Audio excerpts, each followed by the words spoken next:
Hello hi, আমি সোমনাথ আছি তোমাদের সঙ্গে আবার ওই চ্যানেলে সোমনাথ পাল কনসালটেন্সিতে একটা নতুন ভিডিও নিয়ে। আজকের ভিডিওর আমাদের বিষয়বস্তু যেরকমটা থাকে অন্য আরও দিনে সেরকমটাই হলো সম্পর্ক। আমরা প্রতিটা মানুষ প্রতিটা দিন এক একটা নতুন সম্পর্কে এক একটা নতুন বন্ডিংয়ের ভিতর আসতে যেতে এবং থাকতে পছন্দ করি। কিছু মানুষ আমাদের জীবনে আসে, তারা আসে এবং তারা চলে যায়। কিছু মানুষ আমাদের জীবনে এই কারণে আমরা আনতে পছন্দ করি যে মানুষগুলো আমাদের জীবনে ছিল তাদের সঙ্গে রোজ নামচা বা রোজ কেড়ে সময় কাটাতে কাটাতে আমরা ভিতর একটা বোরিং ফেস বা বোরিং টাইমিংয়ের ভিতরে চলে যাই, যেখান থেকে সেই জায়গার একঘেয়েমিটা কাটানোর জন্য নতুন নতুন কিছু মানুষ আমাদের আনতে হয়, বা আমরা না আনলে নিজেরা ভালো থাকতে পারি না। যে প্রতি মুহূর্তে আমাদের চাহিদা তো নতুন কিছু থাকে। সে যতই আমরা বুড়ো হয়ে যাই, যতই আমরা একটা সম্পর্কে অনেকটা দিন কাটিয়ে ফেলি, সেই সম্পর্কের অনেক বেশি পরিণতি হয়ে যাক, তারপরেও আমাদের নতুন কিছু প্রতি মুহূর্তে জানার চেনার থাকে।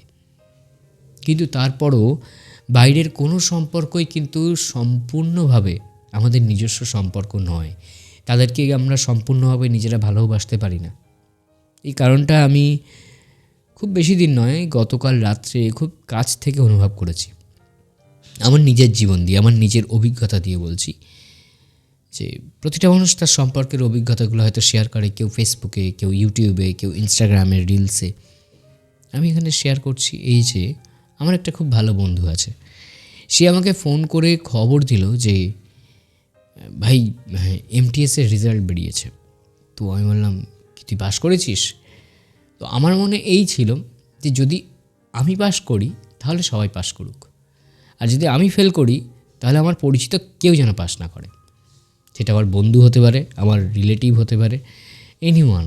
যে আমাকে ফোন করে নিউজটা দিল সেও যেন পাস না করে যদি না আমি না পাস করি। সে কিন্তু আমার খুব ভালো বন্ধু, আমিও তার খুব ভালো বন্ধু। কিন্তু ভিতর এই একটা আমাদের ইন্টেনশনস থাকে, যতই ভালো বন্ধু হই না কেন।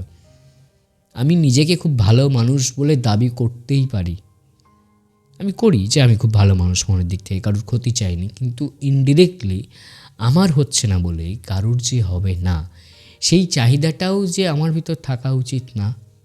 তাহলে সেই চাহিদাটা কেন এসে যাচ্ছে?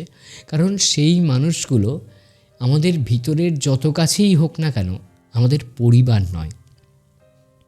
এখন আমার বোনের সঙ্গে আমার কোনো কম্পিটিশান নেই, আমার বাবা মায়ের তার সন্তানের সঙ্গে কোনো কম্পিটিশান নেই যে কোন সন্তানটা চাকরি পাবে কোনটা পাবে না। তার ইচ্ছা আমার দুটো সন্তানই যেন দাঁড়িয়ে যায়। আমারও ইচ্ছা আমার বোন দাঁড়িয়ে যাক, আমার বোনেরও ইচ্ছা আমার দাদা দাঁড়িয়ে যাক। তার সঙ্গে কম্পিটিশান নেই। কিন্তু সো কল্ড কোট আনকোট যে বেস্ট ফ্রেন্ড কথাটা বলি, বা খুব পরিচিত মানুষ, রিলেটিভস এই কথাটা বলি, সেখানে একটা কম্পিটিশান থেকে যায়।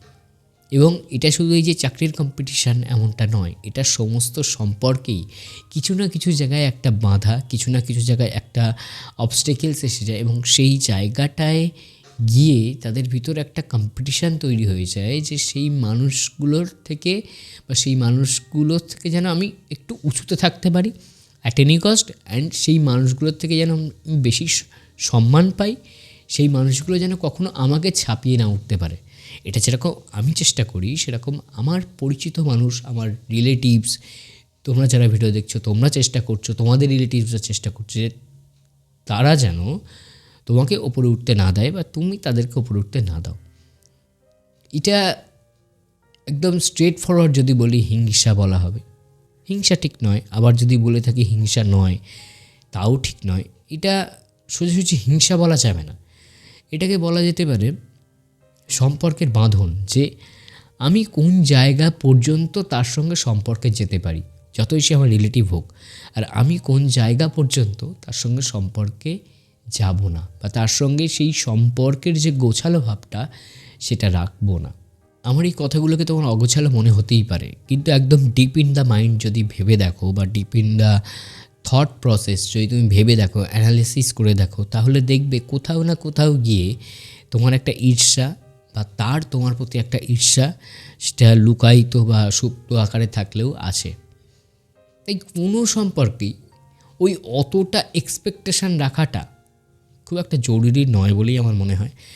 কারণ যার পিছনে যত বেশি এক্সপেকটেশান রেখে বা যত বেশি ভালো চেয়ে আমরা কোনো কাজ করব, at the end of the day সেই মানুষটাই এসে আমাদেরকে সবথেকে বেশি অ্যাকিউজ করবে, দোষী সাব্যস্ত করবে যে তুমি কেন করতে গিয়েছিলে। আর যে করতে গিয়েছি এই বিষয়টা নিয়েও বেশি দোষী সাব্যস্ত করবে যে তুমি কেন করতে গিয়েছো, তোমাকে কি আমি করতে বলেছি, তুমি তোমার ইচ্ছা হয়েছে করেছো, আমি তোমার সঙ্গে থাকলাম না, তুমি যা করেছো আমি সেটা নিলাম না। কিন্তু সেই টাইমে দাঁড়িয়ে সে তো তার ফল ভোগ করলো, আমরা যেটা তার জন্য করলাম সেটা তো তার সুফল সে ভোগ করেছে।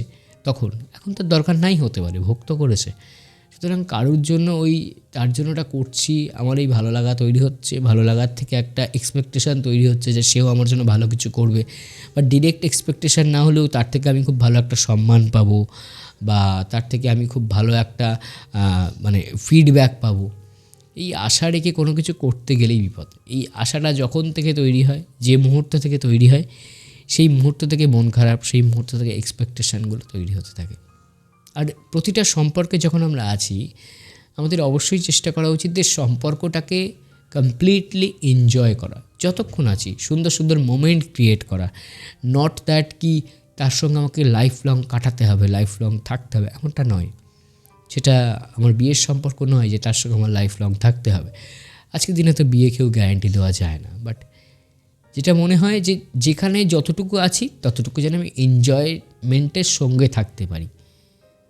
কোনো বাজে মেমোরিজ তৈরি হলেও হোক, ভালো মেমোরিজ তৈরি হলেও হোক, কিন্তু ইন্টেনশান থাকবে তার সঙ্গে মেমোরেবল মুহূর্ত কাটানো। ইন্টেনশান এটা নয় যে সে আমাকে সব বুঝবে, একদমই নয়।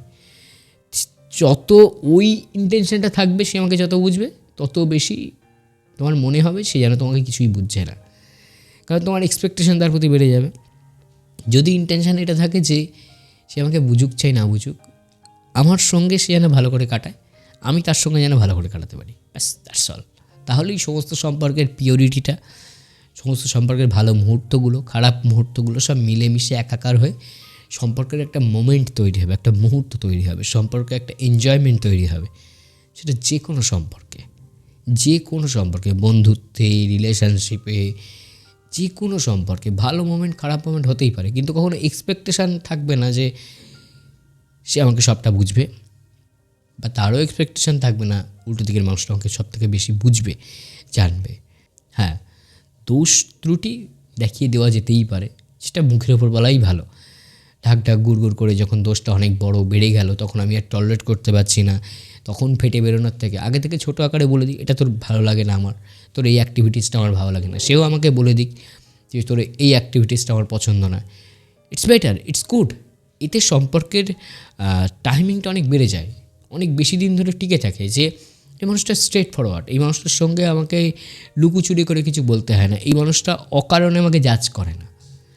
যেখানে জাজ করার দরকার নেই তো একেবারেই দরকার নেই, এই মানুষটা আমাকে অকারণে জাজ করে না। এই জিনিসটা যবে থেকে তৈরি হবে তবে থেকে সম্পর্কের আসল বুনন বা সম্পর্কের আসল গভীরতাটা বোঝা যাবে। তো সবাই ভালো থেকো, সুস্থ থেকো, সবাই সবার খেয়াল রেখো, মানসিক শারীরিক। ফালতু চাপ নিয়ে লাভ নেই, ফালতু চাপ নিয়ে কিচ্ছু হবে না। সম্পর্ক ওইভাবে বাঁচানো যায় না, সম্পর্ক ওইভাবে কোনো দিন বাঁচবেও না। যতই ট্রাই করো সম্পর্কে ওইভাবে কোনো দিন তুমি ফুল এফর্ট দিয়ে কিছু করতে পারবে না, না তুমি না আমি, আমরা কেউ করতে পারবো না। ওইভাবে সম্পর্ককে ধরে রাখা যায় না, বেঁধে রাখা যায় না। অনেকগুলো অগোছালো কথা মিলে যেরকম একটা ভিডিও তৈরি হলো, অনেকগুলো অগোছালো কারণ মিলে একটা সম্পর্ক তৈরি হয়। ভালো থেকো, সুস্থ থেকো, রাধে রাধে।